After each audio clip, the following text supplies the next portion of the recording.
इसी से इमाम शाफ़ई रहमतुल्लाह अलैह ने ज़िक्र का तरीका ईजाद किया, उसको कहते हैं अल-हद्रा। क्या कहते हैं? क्या कहते हैं?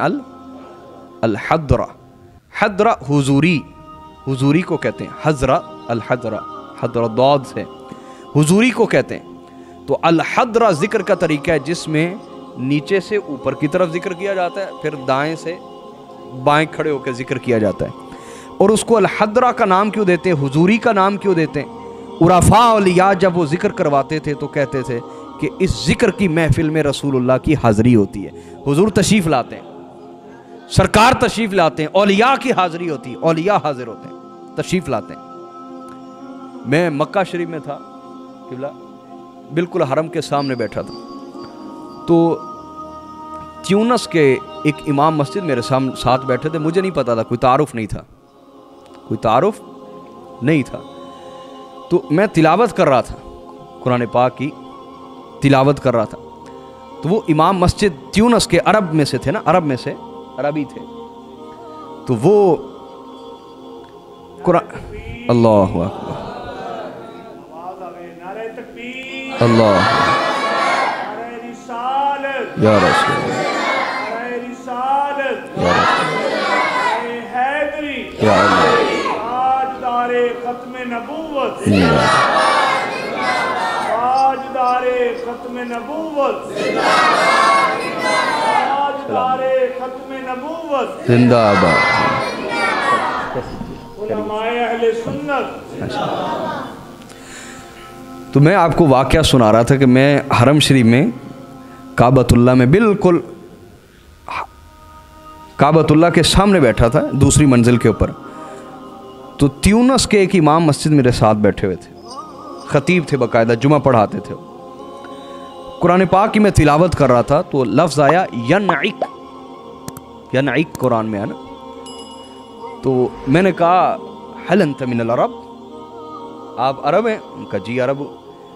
तो मैंने कहा ये जो यनइक का कलिमा है अरब किस माना में इस्तेमाल करते हैं? हाँ, फी अय्यि माना यस्तख़दिमून अल-अरब हादिहिल कलिमा यनइक फी अय्यि माना। तो उन्होंने 2-3 मुझे मानी बताए। तो मैंने उसमें उनके साथ ज़रा गुफ्तगू की तो वो कहने लगे हल मिनल अरब, हल अंत मिनल अरब, क्या आप भी अरब में से? मैंने कहा नहीं, अना मिनल पाकिस्तान, पाकिस्तान से हूँ। बड़े हैरान हुए, कहने लगे ततकल्लमू बिलुगतिल फुसहा, आप तो फसी अरबी ज़ुबान बोलते हैं। मैंने कहा अल्लाह का शुक्र है, अल्लाह का फजल है कि मैं जिस तरह अपनी ज़ुबान बोलता हूँ इसी तरह अरबी बोलता। तो उनसे गुफ्तगू शुरू हो गई तो मुझे कहने लगे कि हमारे यहाँ बड़े मुशरिक लोग हैं। मैंने कहा वो कैसे? कहते वो हद्रा करते हैं। हद्रा, हद्रा मैंने कहा जिक्र का एक तरीका है जो इमाम शाफी ने बताया कुरान की इस आयत से, फ़ज़्कुरुल्लाह क़ियामन व क़ुऊदन व अला जुनूबिकुम, अल्लाह का जिक्र क़ियाम की हालत में भी करो, बैठने की हालत में भी करो, और दाएं और बाएं पहलुओं पे भी करो। तो इमाम शाफ़ई रहमतुल्लाह अलैह ने यह जिक्र का एक तरीका ईजाद फरमाया जिसमें नीचे ऊपर होते हैं और दाएं और बाएं होकर अल्लाह का जिक्र करते हैं, हाथों में हाथ लेके, जिस तरह तुर्की जिक्र करते हैं। तुर्की के लोग, अहले तुर्क, आपने देखा होगा आजकल उनके जिक्र का तरीका होता है ख़ास। मुझे कहने लगे वो हदरा करते हैं। तो मैंने कहा इसमें शिर्क की क्या बात है? कहने लगे वो कहते हैं कि उस हदरा की महफिल में हुजूरी होती है रसूलुल्लाह की, रसूलुल्लाह तशरीफ़ लाते हैं। तो मैंने कहा इसमें शिर्क की बात क्या है? कहता भाई देखिए, मेरे पास एक शख्स आया, कहने लगा कि हमारे पीरो मुर्शिद आए हैं और हदरा की महफिल है, महफिल हदरा है, आप तशरीफ़ लाएं, रसूलुल्लाह भी तशरीफ़ लाएंगे। तो मैंने उसे कहा अगर हदरा 2 जगह हो तो क्या रसूलुल्लाह माज़अल्लाह कट के 2 जगह जाएंगे? तो वो बंदा मुझे जवाब ना दे सका और मैंने उसे गुमराही से तौबा करवाई। तो मैंने कहा हजरत इसमें गुमराही की बात क्या थी? इसमें गुमराही की बात क्या थी? आप मुझे एक सवाल का जवाब दें। देखिए अगर 2 जगह लोग मरे, पाकिस्तान में और सऊदीया में, तो दोनों की रूह कौन कब्ज़ करता है? इजराइल। क्या इजराइल का जिस्म कट के आधा सऊदीया होता है और आधा पाकिस्तान चला जाता है? बोलिए भाई। कहते नहीं ऐसा नहीं होता। मैंने कहा दुनिया में बैक वक्त हजारों अमवात भी हों तो रूह कब्ज़ कौन करता है? हजरत मलकुल मौत इजराइल अलैहिस्सलाम, तो क्या उनके जिस्म के टुकड़े हो के हजारों जगह पहुंच जाते हैं रूह कब्ज करने के लिए? कहते नहीं। तो मैंने कहा ये क्या है? कुरान ने इसको बयान फरमाया, फतमस्सल लहा बशरन सविया।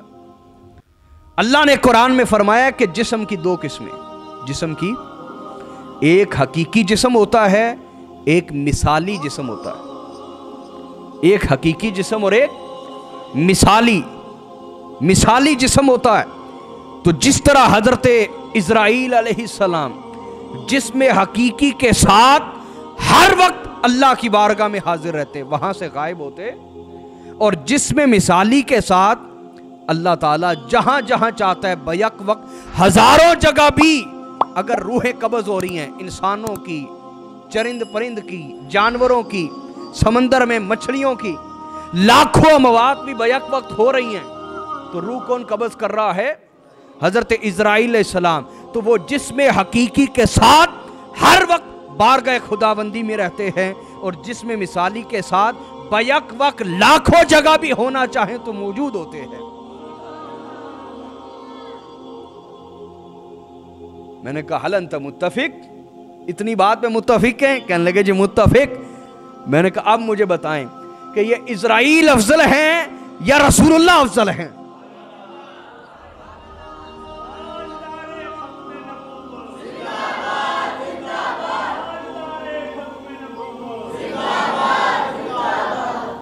जब मैंने ये बात की तो वो खामोश हो गए और जवाब कोई बन पाया नहीं। तो जनाब हमारा अकीदा यह है कि रसूलुल्लाह सल्लल्लाहु अलैहि वसल्लम जमी मखलूकात से अफजल है, चाहे उसमें इंसान हो, चाहे उसमें जिन्नात हो, चाहे उसमें मलाइका हो। तो जब मलाइका के पास इतनी ताकत है तो रसूलुल्लाह के पास ऐसी ताकत क्यों नहीं हो सकती? यहाँ एक नुक्ता समझाना चाह रहा था, मैं मौजू से हटा नहीं। कहना ये चाह रहा था मानूवाल वालों, चूंग वालों, अगर मिस्र के लोग हदरा की महफिल करें, जिक्र की महफिल करें, तो वहां रसूलुल्लाह तशरीफ लाते हैं। मानूवाल में बैठ के जिक्र की महफिल हो, सरकार यहां तवज्जो नहीं फरमाएंगे? ईमान और यकीन हो, हुजूर की तवज्जो हर जगह है। बात को समझे या नहीं समझे?